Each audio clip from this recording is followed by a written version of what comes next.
have geranium leaves, leaf A and leaf B.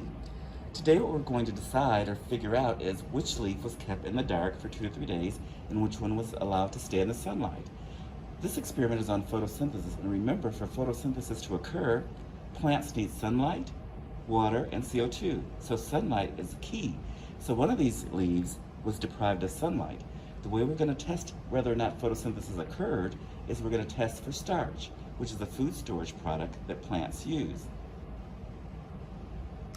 So the first step in our experiment is we're going to boil the leaves for 30 to 45 seconds.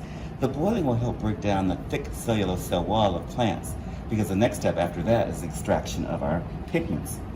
So I'm going to take leaf A and make sure you keep them separate. I have leaf A and Petri plate A. I'm going to place it in the boiling water. Make sure it's nice and submerged for about 30 to 45 seconds. You're going to notice a change in consistency of the leaf. It's going to get very limp. And you can see that the leaf really has changed.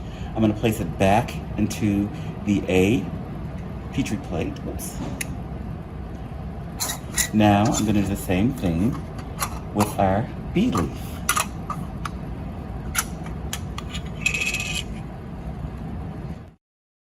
Next step then is to extract the pigments from the leaf so that we can see our starch reaction. So we've already boiled our leaves, and now we're going to place them into the boiling alcohol. This is a very dangerous process, so you see we're underneath the fume hood and we're protected. So now what I'm going to do is I'm going to take the leaf A and put it into the alcohol. Remember, we're putting in the alcohol so that the chlorophyll and all the other pigments will be extracted from the leaf.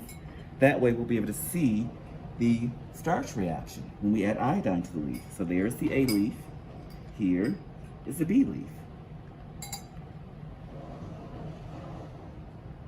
You're going to notice the water turning very dark green. So now we've finished boiling our leaves, and you can see the color of the alcohol is very, very different. We've extracted most of the pigments. And you're also going to notice that the leaves are very, very fragile now, and they're very different color. So here's our leaf A that has been boiled in our alcohol, and here is our leaf B.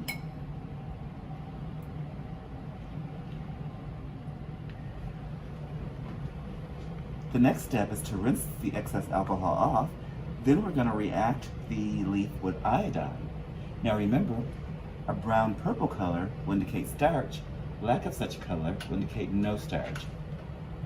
What I'm going to do is I'm going to rinse off the excess alcohol from the leaves. So this is our leaf B. Make sure you keep them straight. Oh. There we have that one. And then our leaf A here.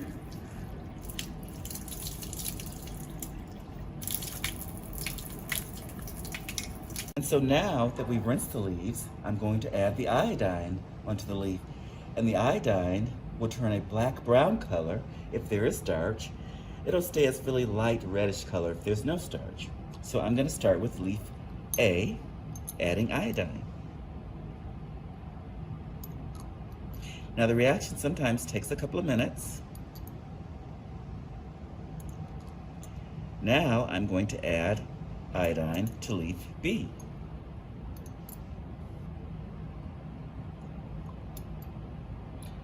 I'm just going to cover the leaf with the iodine.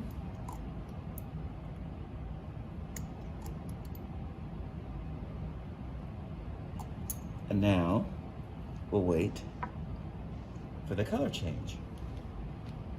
So here we have the leaves, and I've already added the iodine. You notice that this one is a really dark, deep purple color here. This one, on the other hand, did not really change color. The color that you see here is because of the iodine. And so this is a leaf that produced starch, because starch reacts with iodine to give you this color. This leaf does not have starch. Therefore, this leaf did not carry out photosynthesis. It was kept in the dark. This leaf carried out photosynthesis and produced the starch that reacted with the iodine to give you this color.